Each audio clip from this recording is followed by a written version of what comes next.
Yeah, I see people coming, so me talking kind of gives you the idea that maybe we're going to start something here. Is it a little cold? Well, we were kind of conversing over the last 12 years, and I was saying this is probably the coldest it's ever been, but Rachel reminded me that last year we had rain. So I had forgotten that. So at least it's not raining. If you want, if you're cold, you can always bundle up and cuddle with each other. We don't have to be social distance today.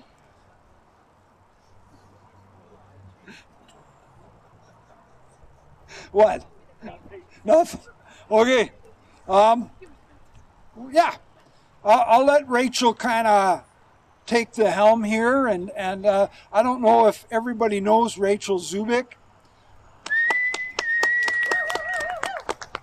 So Rachel has been around since the very first year. She's been a great support and partner and collaborator, and she actually helps me stay out of trouble sometimes. So, Rachel. We got people coming. Let's wait. Okay.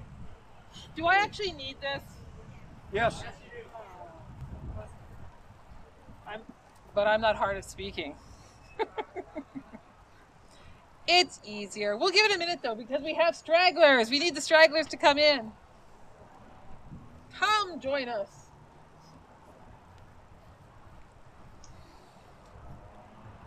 It's been colder. We had frost one time, I'm sure of it.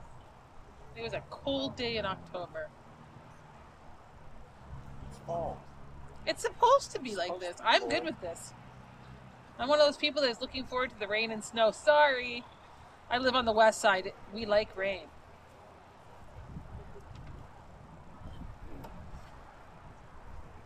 Right? Okay.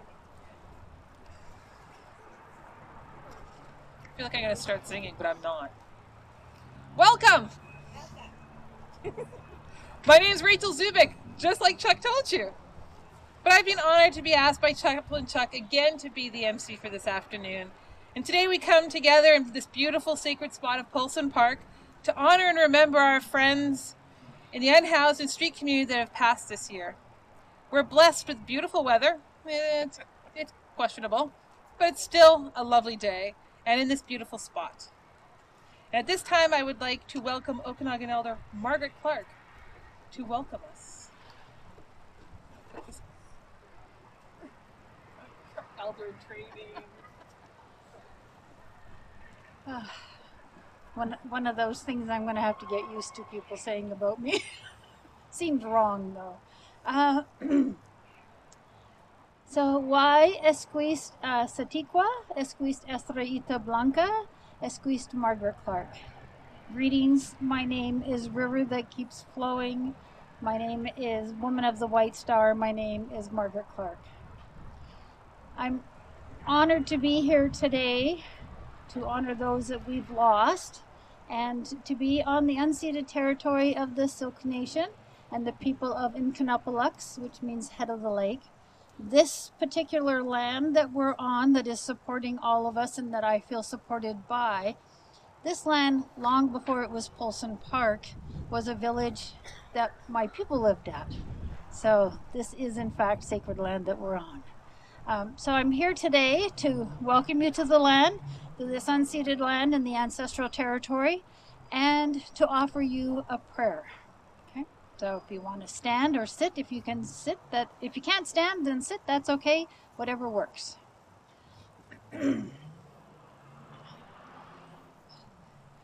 Kulan Chutin, Creatrix and Creator, grandmothers and grandfathers of the four direction, Mother Earth and Father Sky, Grandmother Moon and Grandfather Sun, I thank you for this day. I thank you for this way.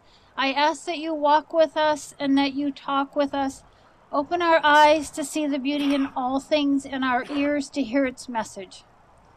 Help us to be strong with health so that we may provide for ourselves, our family, and our communities with wisdom and wealth.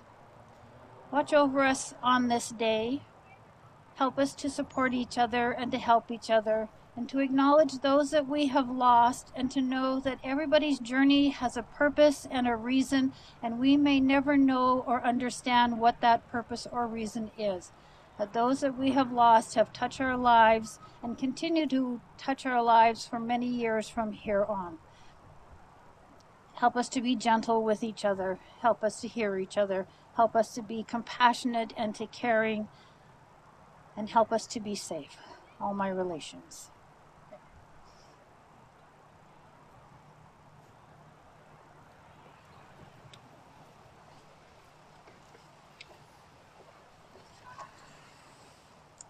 Thank you, Margaret.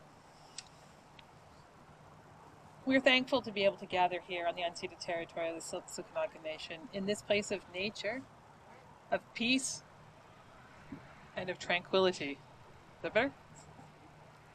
I've been honored to be part of Chaplain Chuck's vision for this memorial from the day he popped into my office and said, "Can I run an idea past you?"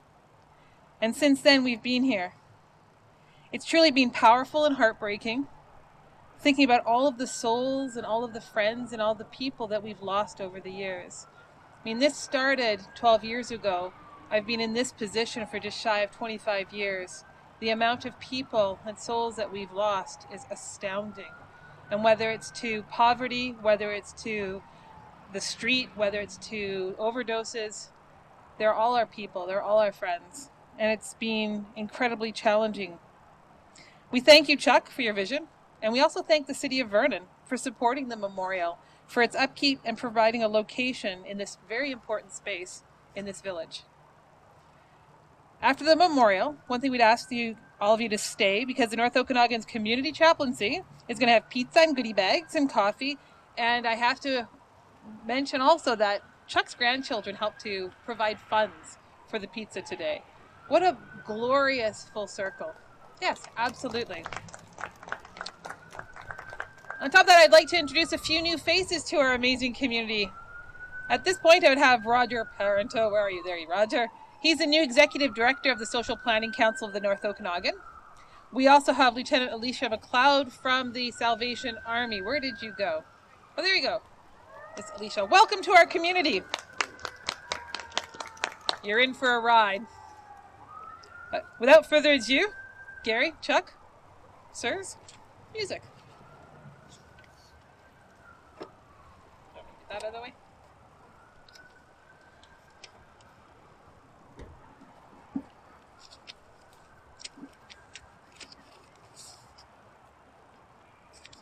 So I tried to get some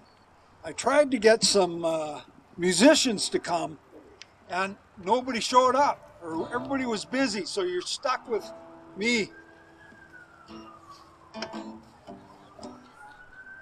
So if you enjoy Bob Dylan, then you're in good company.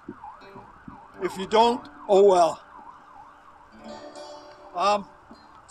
I picked this song. Kind of as a memory, and I'll share this. I'll share this a little bit as I share with you a little bit later on. But Bob Dylan and "Knocking on Heaven's Door" was one of my faves growing up. So this is my rendition.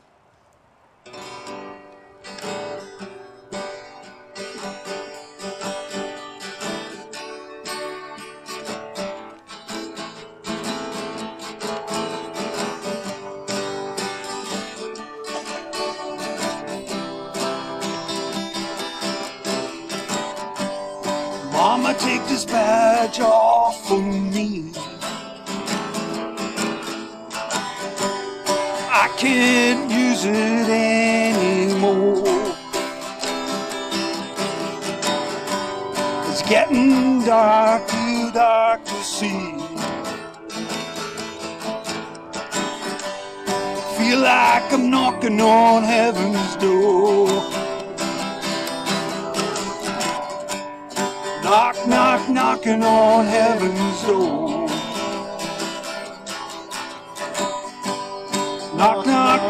knocking on heaven's door. Knock, knock, knocking on heaven's door.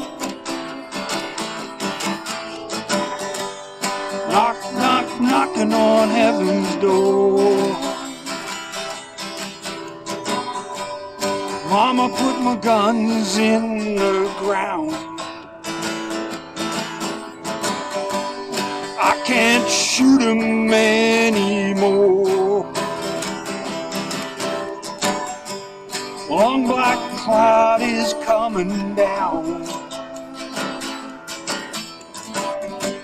I feel like I'm knocking on heaven's door.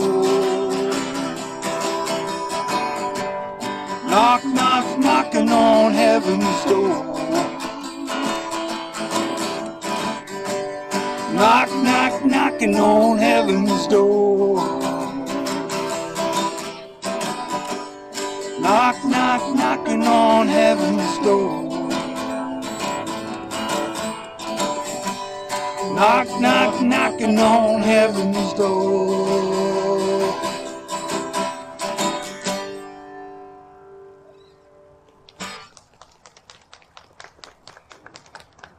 No tomatoes, that's good.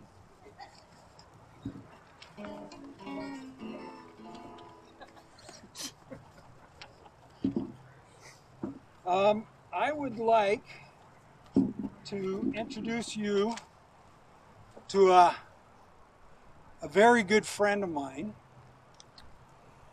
and he's going to share his story of recovery. Now, I just want to add a little bit something, preface it.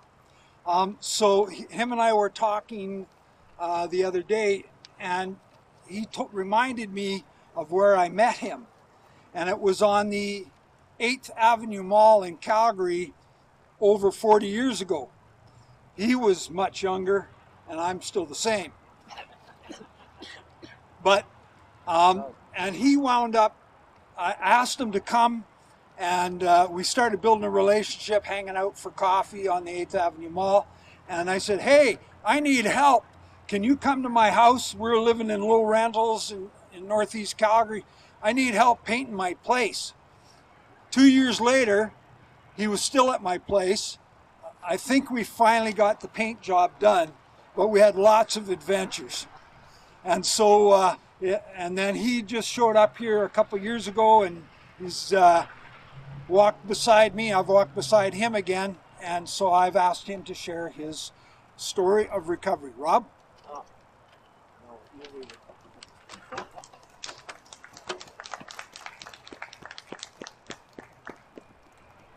Right, here we go. Right, my story, there are 3 parts to my testimony. I went from alcohol and drugs to finding freedom and peace in my life. This is what I remember about growing up in an abusive home. No, I don't want to eat it. I'm not hungry. This is what I remember. Sorry. This is what I remember about growing up in an abusive home.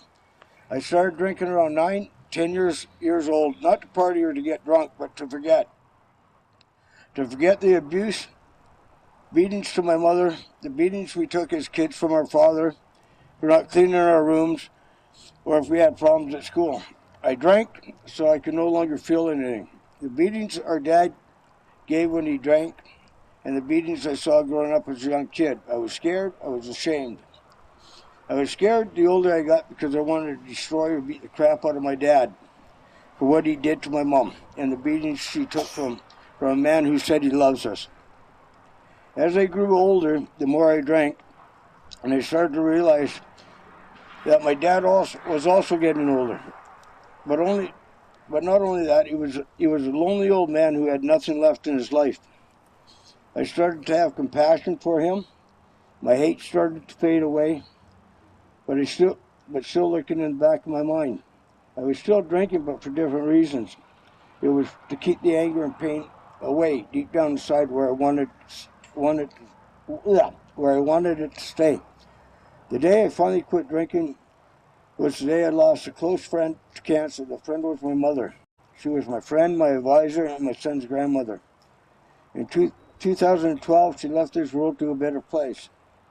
But I did not see it that way. I was angry at God, at the world. But before my mom's passing, she asked me to do one thing for her. She asked me to quit drinking because I reminded her of my dad when he drank.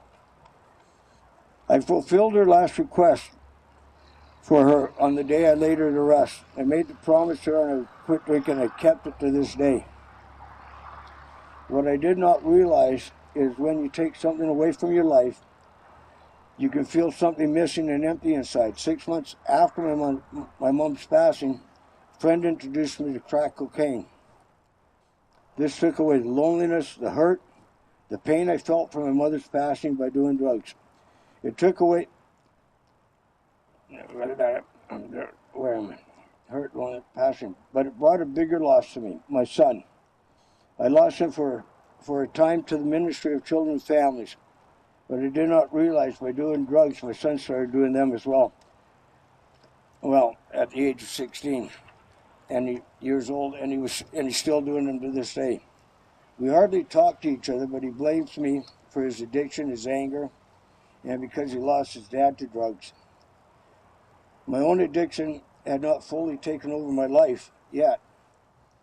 There would be times where I'd go for months not using, then I would use every few months, that would turn into every few weeks, and would turn into once every few days, until finally it was an everyday thing. Finally I had enough and searched for help. I went to 5 different treatment centers before staying clean for months, which turned into years. I stopped drinking and doing drugs. In 2023, I lost another friend to cancer. But this time it was harder on me. My friend was in and out of the hospital, and finally the day came when I had to rush him back to the hospital for the last time. It was a Sunday night when this happened. The reason I said different is because I knew inside he was not going to make it. And his last words to me, he said, was thank you for being there for him and helping him out. He gave me a hug and passed away in my arms. And it's how I ended up in Vernon. I lost 2 friends because of cancer, and my son who didn't want anything to do with me. Plus, a good friend of mine for a lot of years asked me to try Vernon. I was still clean up until then, and had a 5-day run in August of 2024. I was back doing crack cocaine once again. Not to forget or hide the pain, but I felt lonely. I found after a few days, God had his hand on me. He allowed me to go through 5 days of using, and I had finally come to him and get on my knees and ask him to take this addiction away from me. He did just that. But before I had to confess what I did to my friend Chuck, as well as the street church team I met through him. I knew what I did was wrong, so I had to let everybody on the team know I was stepping down from the team and why. Also, I also found I did not let down my pastor, but I also let down a friend over 45 years as well. 3 months after I stepped away from the church, it was a revelation for me. I no longer felt afraid or alone and surrendered everything to the Lord. After 14, 15 years without driving, I regained my driver's license. I own my own vehicle. I also regained trust with my friends at street church, and my pastor as well as his family. This is because I allowed the Lord to do a 180 turn around in my life. I allowed the Lord to change the way I think and act. And I'm not saying this is easy, but I'm saying it's possible. If you're willing to do the work and just let God do what he does best, to walk alongside of you and to love you, just open your heart and let him in. There you go.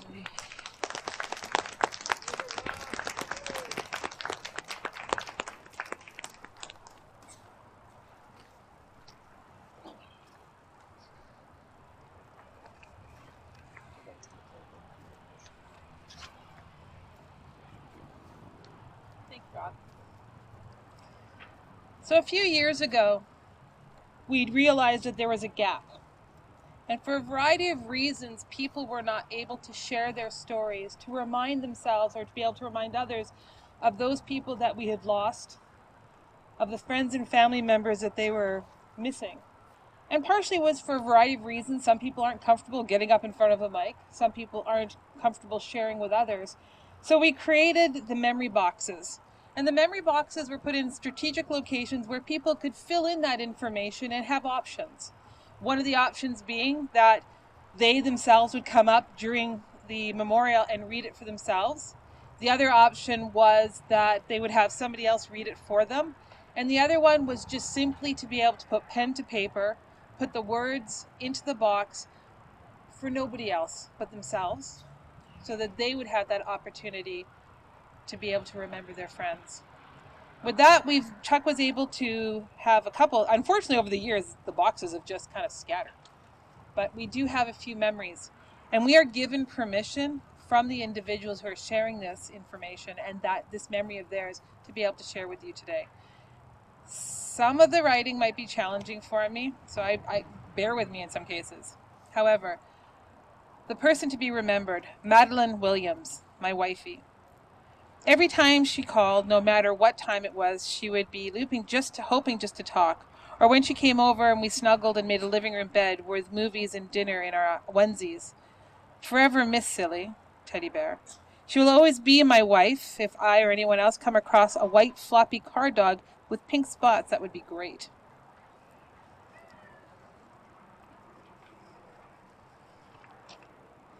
And in this case, Desiree Gilmore. I still don't believe it, and see you sooner or later. See another your daughter. Yes, or I saw your daughter yesterday with Sigs. I had a really good time this year again with you. Have your eulogy and your help make best times I'd ever had with you. Lots to say I haven't said. Even said, I am your friend, Stephen. And this one is for Marie-Elizabeth Boulanger. Marie was always and will always be my friend. I miss her dearly. I pray she made her way to the whole way, free of addiction and free to fly. It's tough sometimes to be able to share some of those stories and some of those memories because they are painful.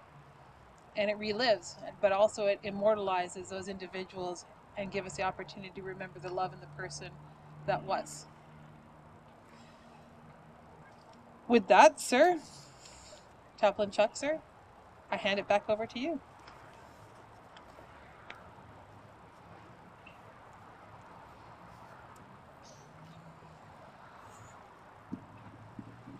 Thanks, buddy. Okay, I got to get everything organized now. I thank you all for coming. I was trying to add some. All my notes are all messed up. Here we go. Okay. I was trying to add some of my own memories for some of my friends that I've lost over the years, ones that I've built relationships with. And I'm thankful this year that I haven't had to do as many memorials as I did last year. And for the new faces, when we founded the Homeless Memorial in 2014, I was trying to figure out a way that me being a Harley riding chaplain, what could I do to give my ultimate respect to the people that we keep losing on our streets and in our community. And so a tie isn't me, and I do wear my leather vest, but I thought, okay, I'm going to do something a little bit different as a sign. This is the collar. I'm not a priest, but this was my ultimate way of showing respect for our fallen friends. And this is the only time I ever wear a collar, is for my friends. So you're getting my best today. And so in January, I had a very unique opportunity. One of my friends passed away in October, and I had the RCMP call me to say he had passed, and felt like I was supposed to know because I was a close friend. His name was Craig Moronic. And Craig and I had quite the adventure over the years, both good and bad. And I remember the first time I saw Craig, I was the ED at the mission, and I was coming down a flight of stairs, and there was this big guy wearing a muscle shirt with this huge block of cheese, and he was running from the front door of the mission to the back door of the mission with a crowd of people from Best Buy or Bilo. No, not Safeway. Wholesale. There we are. The wholesale club. The manager and staff were chasing him, and he was running through with this block of cheese. And that was my first introduction to Craig. And then afterwards, you know, things were good, bad, but we started building a relationship. He made his life right with the Lord. And so we had a fairly good relationship. And then I found out he had passed. And so the unique part of the of that service was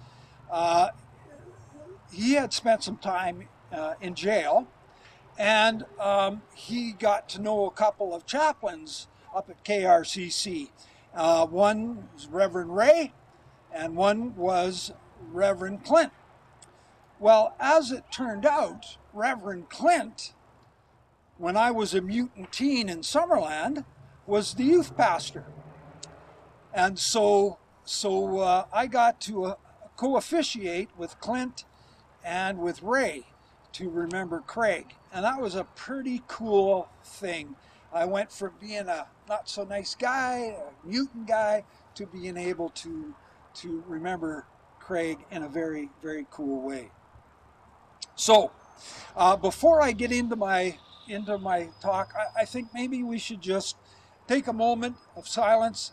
Let's bow our heads, and if there's somebody on your heart or on your mind that you've lost this past year, let's just remember them, and then I'll begin. So let's just bow our heads.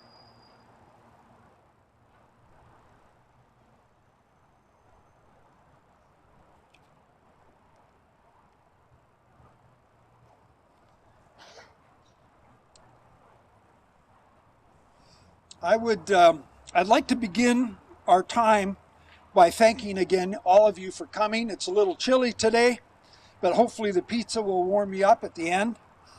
I especially want to thank all the time that our volunteers, our team of volunteers, and everybody who have come alongside and helped set up and organize and pack the trailer and unpack the trailer. And I want to thank all the groups and organizations who have been involved in every year. This has been a labor of love. And, you know, the Parks Department, they call the Homeless Memorial the gem. And I got the email that says it, the gem of the park system. And this year, because of all the construction, the park has been closed, but they've allowed us to hold our memorial again. So I think it's very cool. It's very cool. And again, just to thank my team of volunteers. You know, we every week faithfully setting up gazebos, tables, chairs, cooking and serving. They're awesome, and I love them. If you would permit me, I would like to share some personal stuff. Now, as you may be aware, some of you got your toonie ready?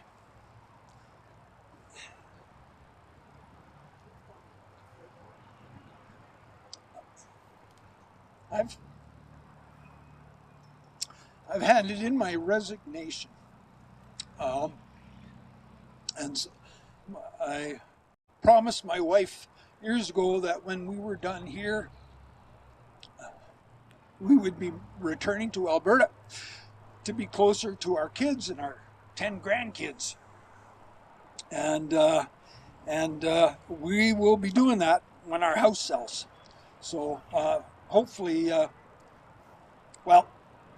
hopefully it does when it's supposed to, and we'll figure it out from there.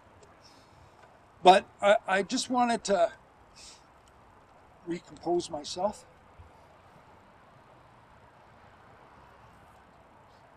I just wanted to share some things.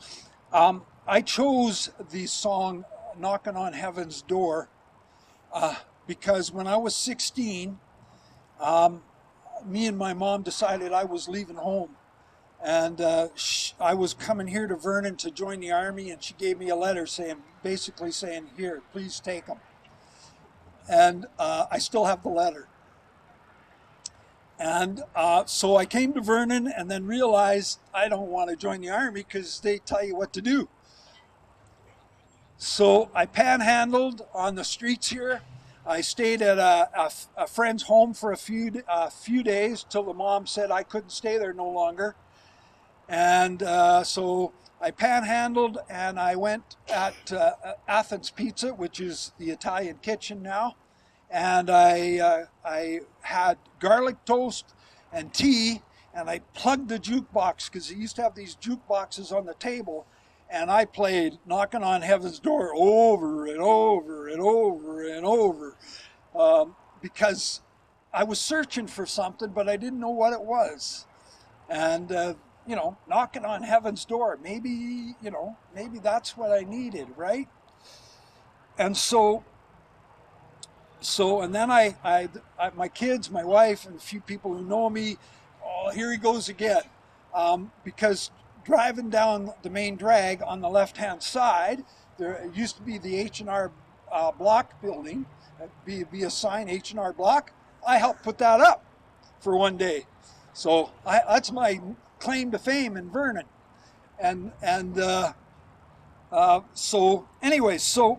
I realized there was a Christian coffee house behind the theater, and I spent one night there. It was very cold and dark, and I had nothing but a carpet and my winter coat, and I said, I got it better at home. And so I hitchhiked back to Summerland to make things right for my mom. She gave me a suitcase for Christmas. So I knew I wasn't going to be there much longer, and I wasn't. So the thing that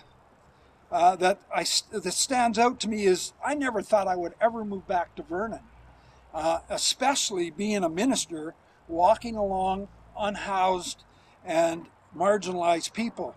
And I would never have considered those folks to be my friends. The years of addiction and abuse continued for me until I hit bottom. I had lost it all. And that's when I reached out and reached up and found faith. And in while I was drunk, August of 1978, I gave my life to God. And that changed my life and direction. I've followed that path for over 40 years. I've had, hit some potholes and had some detours. And there's so much more I can share. But the most important thing I would like to speak to you today is in a way of leaving a legacy of care for you. I love the city. I love the people, especially my friends on the street. I love walking beside them and challenging them and handing out quarters as a joke. I get good laughs. And I've been asked many times over the years why I do what I do, and for as long as I've done it. I've had RCMP officers standing beside me ask, well, how do you do this? Or why do you do that? I've had so many other people asking me. It's over 40 years I have been walking alongside hurt and broken people, whether it was youth or my friends on the street.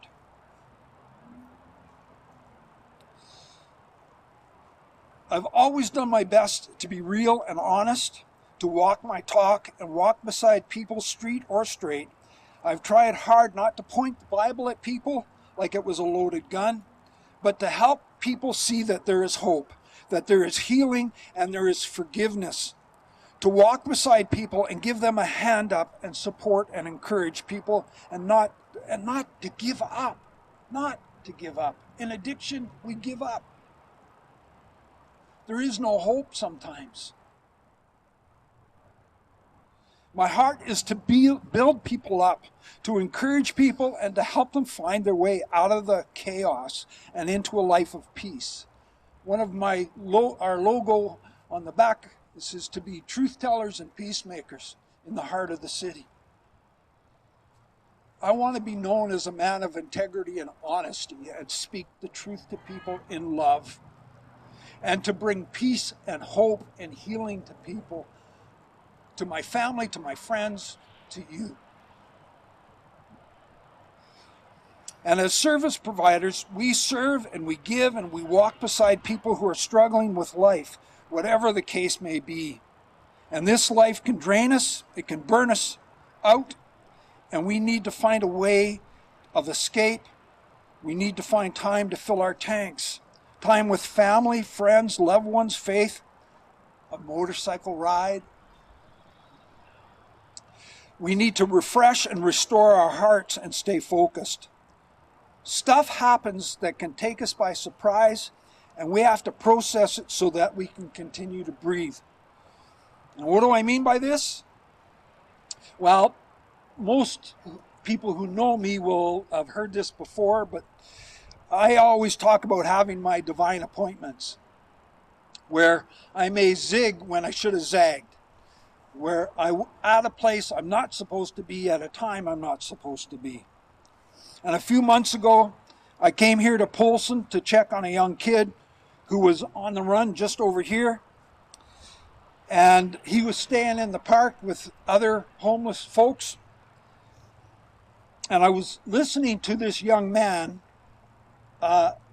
use a vocabulary that a young man at his age shouldn't be using. And he had this interaction with an RCMP member. The member himself, I commend him for his restraint and how he processed and dealt with this young person. So I came back the next day. I wasn't supposed to be here. I just decided, I'm going to check it out. And just as I was talking to some people, all of a sudden I heard some yelling and screaming coming from that end. And it was, I need a phone, I need a phone, I need a phone. Man down, man down, man down. So I grabbed my phone, start running. I knew the guy that was running towards me. There was a man down in the bathroom. So I'm running, I'm on the phone calling 911, and I get in there. I'm not reading manuscript, I'm speaking from experience. I run in there. There's a guy on the floor. There's needles, there's Narcan, there's people in there. The chaos that I was instantly a part of. And people are crying and all this stuff, and this guy wasn't breathing. And so I'm on the phone, and then they're telling me I got to get on my knees and I got to start doing mouth to mouth. I didn't have any protection. So it was just me, flesh to flesh. And I struggled with it because I knew what I might be getting into, but I did. And thankfully, paramedics were there and they told me to step back and they took over. Thankfully, that young man was still alive. And unfortunately, he was unhappy with the way people helped him. We killed his buzz. And I'll tell you, I've been at this a long time. I've lost a lot of people. This got me. It shook me up. It hit me hard. I had a hard time walking. I had a hard time breathing. And I kind of had to struggle to my car. And then I called my wife because it wrecked me. It wrecked me. And I'm blown away that the people who, in the midst of their own chaos and addiction, were wise enough to be able to ask for help. They saved his life.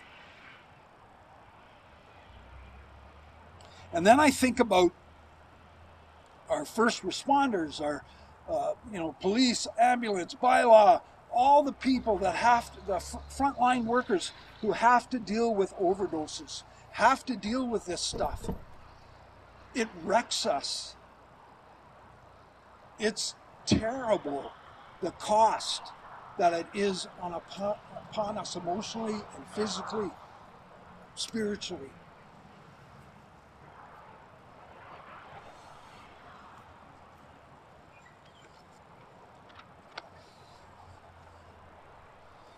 I think about the raw emotions and the closeness to eternity, life or death. It was there before my eyes. This guy was on the precipice of eternity, life and death. It was very hard.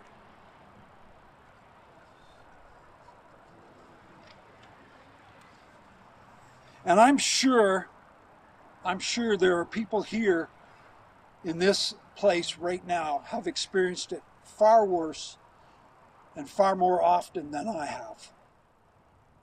And so you can relate to what I'm saying. This is the world in which we live, and for some it is too much and the cost is far too high. I know of people who have burned out and left because they can't handle it anymore. There's no training.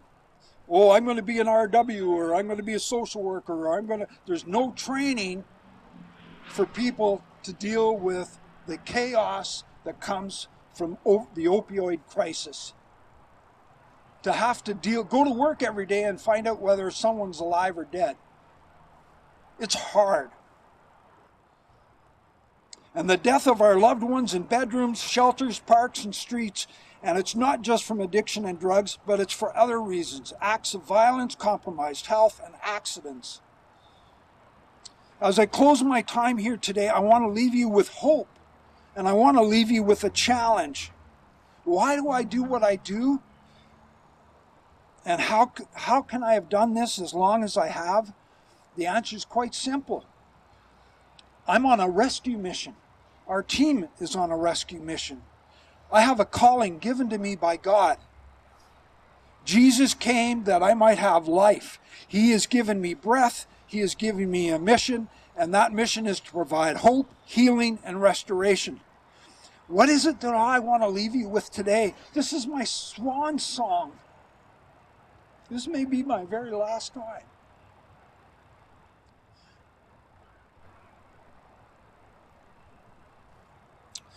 As I have shared over the years so many times, we need to change the way we think.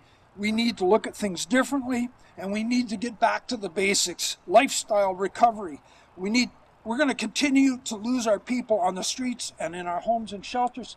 I was reading a stat this morning. There's something like thousands, they use the word thousands of people in the province of British Columbia are dying because of overdose, because of addiction. I've devoted my life to serving and loving people. My family walks with me and serves alongside me, even if it is from afar. We don't do this alone. As Rachel shared, my daughter Lisa and her kids and her husband Mike, they saved up a whole bunch of money and donated $100 to go towards pizza. We don't do this alone. Micah 6:8 says, He has shown you, O mortal, what is good. And what does the Lord require of you? To act justly, love mercy, and walk humbly with your God. I try very hard to follow that and be that example. And finally, Matthew 25, I was hungry and you fed me. I was thirsty and you gave me drink. I was a stranger and you invited me in.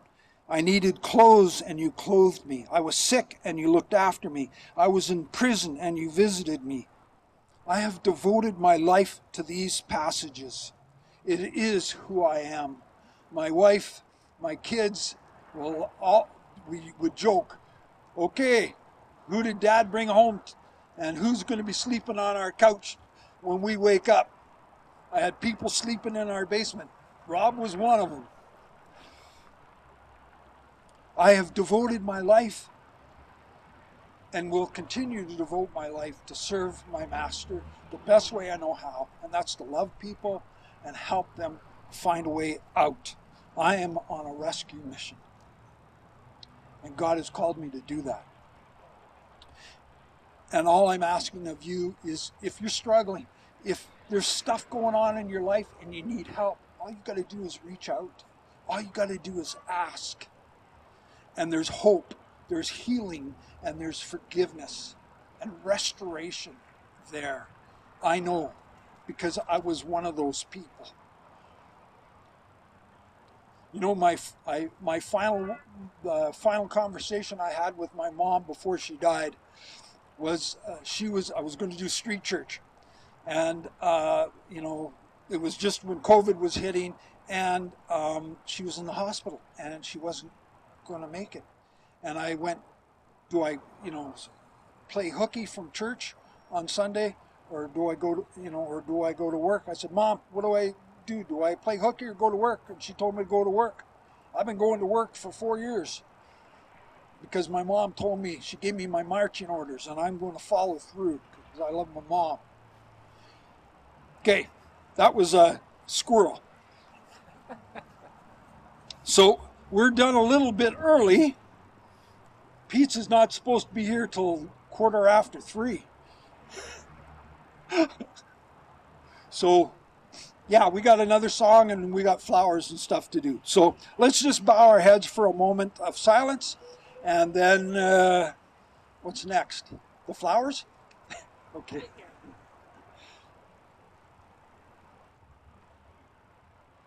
Thank you.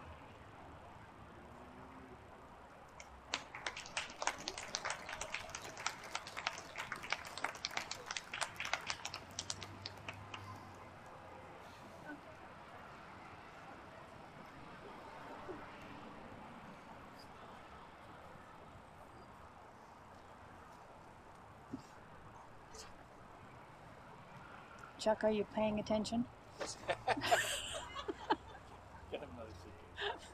So subtle. Limlet, thank you for sharing your thoughts and your prayers and your stories, and it's going to be so sad that you're not going to be here in Vernon with us. I want you to be safe on your journey, and I know that this is the end of a chapter, and there's going to be another chapter. So I'm here to explain about the flowers, and so we have a bouquet of flowers over there that were donated by the Vernon Flower Shop. Each year they have been donated by the Vernon Flower Shop. Each year they've been donated by the Vernon Flower Shop. You see how good I am at this? You'd think Rachel and I have been hanging out with each other before or something. Your lips don't even move. It's like I'm a puppet. So the flowers are here for you to come and take a flower and take some time to offering it for whoever you're missing. And even if you're not missing someone yourself, that for anyone that we have lost. So I want you to just take a moment, take a flower, take a moment and offer it up here. And, we're all here to support you and to help everybody and to, acknowledge those that we've lost and the sadness that we all feel. And, the reason we do this is to lift that grief so that we're not carrying it by ourselves.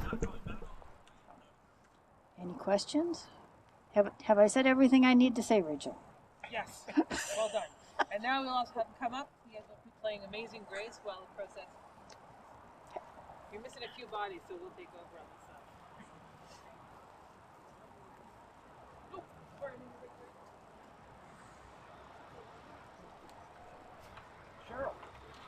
Carol.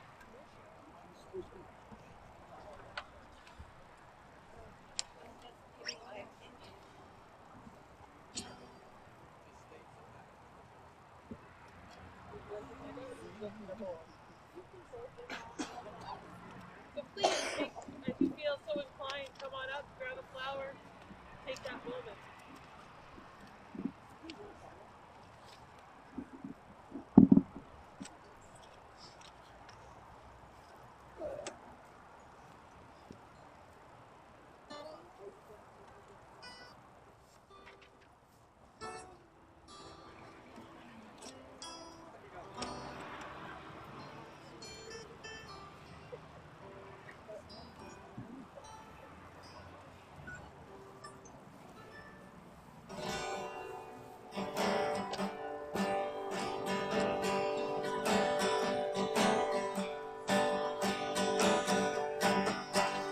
Amazing grace, how sweet the sound that saved a wretch like me. Well, I once was lost, but now am found. Was blind, but now I see. 'Twas grace that taught my heart to fear, and grace my fears relieved. How precious did that grace appear the hour I first believed. Through many dangers, toils, and snares, I have already come. 'Tis grace that brought me safe thus far, and grace will lead me home. When we've been near 10,000 years, bright shining as the sun, we've no less days to sing God's praise. And when we first begun, amazing grace, how sweet the sound that saved a wretch like me. Well, I once was lost, but now am found. Was blind, but now I see.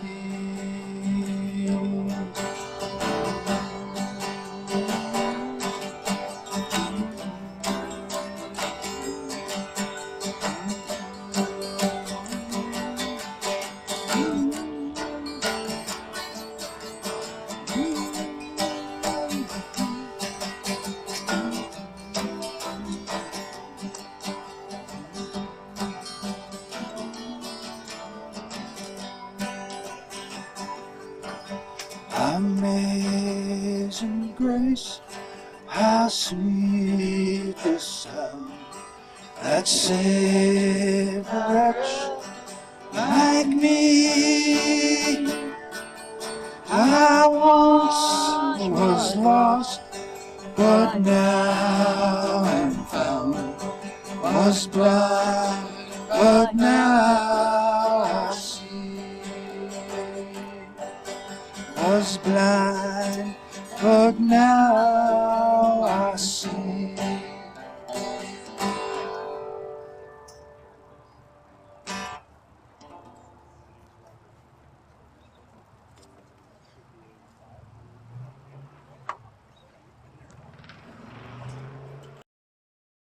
From this place, may the memory of those we've honored today remain with us, not only in sadness, but in sacred purpose. Let their lives remind us that every person is made in the image of God. Let their stories move us to acts of compassion and justice. As it's written in Micah 6:8, what does the Lord require of you but to do justice, to love mercy, and to walk humbly with your God? May the Lord bless you and keep you. May his face shine upon you and be gracious to you. May he look upon you with kindness and give you peace. Go now in the peace of Christ. Amen. And this concludes the service.